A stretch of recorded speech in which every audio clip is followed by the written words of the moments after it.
budget for Immigration and Customs Enforcement, or ICE, will be jacked up to more than $37 billion a year. That's a bigger budget than the militaries of all but 15 countries in the entire world. It's more than Italy spends annually on its armed forces. The budget included $45 billion alone to build camps to detain people swept up in ICE raids. That's 13 times more funding for detention than ICE received in last year's budget. 13 times more money. No police force in America is more loyal to the White House than ICE and its coordinating agencies within the Department of Homeland Security that are carrying out the president's mass deportation program.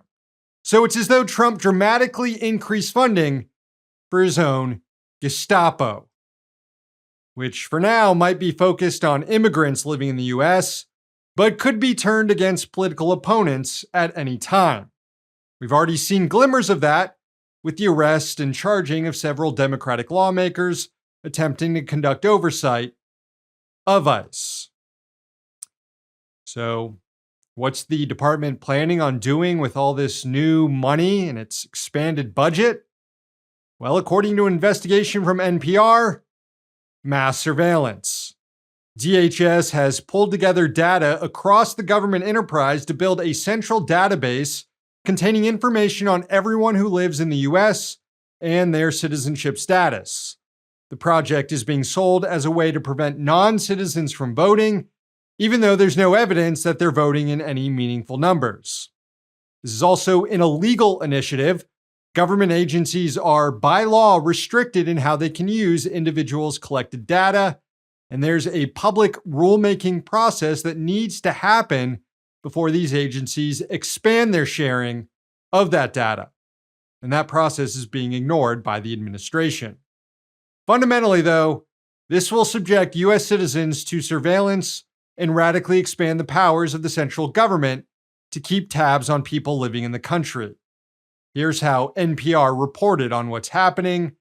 Quote, "Such integration has never existed before, and experts call it a sea change that inches the U.S. closer to having a roster of citizens, something the country has never embraced. A centralized national database of Americans' personal information has long been considered a third rail, especially to privacy advocates as well as political conservatives who have traditionally opposed mass data consolidation by the federal government." Yeah, if this sort of database was being compiled by a Democratic president, conservative media would be calling on militia movements to mobilize.